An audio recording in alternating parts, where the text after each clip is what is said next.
गोविंदा गोविंदा मित्रांनो, तुम्ही पाहिलं असेल जे आजकालचे गाबडे इथे ते काय करतात. आता भेटलं समजा, आपण काय म्हणत होतं, तुझे वडील दिसले होते बाबा, तुझे वडील भेटले होते, तुझ्या वडिलाच मग राम राम झाला. या पोट्ट्याचं काय माहितीये का, गाई भाण्याचं तो म्हातारे दिसलं होतं. आणि हे पोट्ट बी काय म्हणते, माया म्हाताऱ्याला अकलच नाही, माया म्हाताऱ्याला काही कळतच नाही, मग म्हातारे इतकं हुशारच नाही. सगळे म्हणत नाहीत, काही काही जणच म्हणते, ते सांगलो मी तुम्हाला. मग म्हणणे अरे गाई भाण्या होत, माया म्हाताऱ्याला कळत नाही, माया म्हाताऱ्याला समजतच नाही म्हणायले तुम्ही. त्याला समजलं असतं तर तुला भोटाडानं आणलं असतं ना त्यानं, तुला एवढं हेच केलं नसतं ना. त्याला जर समजलं असतं तर तुला फायदाच केलं नसतं त्यानं. एवढं एक गोष्ट लक्षात ठेवा की ते एकमेव आपले मायबाप आहेत दुनियातले दोनच, की त्याला वाटतंय की आपलं लेकरू खूप मोठं होत, त्यानं खूप मोठं नाव कमवत.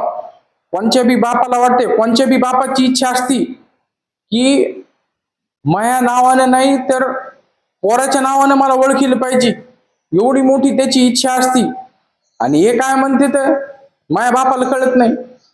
अरे तुझ्या बापाला कळत नाही म्हणजे तू त्याचा बाप आहे का, तो तुझा बाप आहे, ते काही धोरणच नाही. अरे काय माहितीये का, एकमेव आई वडील येत की जे डोळे झाकून तुमच्यावर प्रेम करते, डोळे झाकून याच्यामुळे म्हणालो की 9 महिने जेव्हा गर्भामध्ये आपण राहतो, त्या माऊलीला त्या बापाला माहित नसते की हे काय कसं निघन, काय निघन, काळ निघते, पांढरे निघते, ढवळं निघते, तांबडं निघते, पण तरी बी ते डोळे झाकून आपल्यावर प्रेम करते.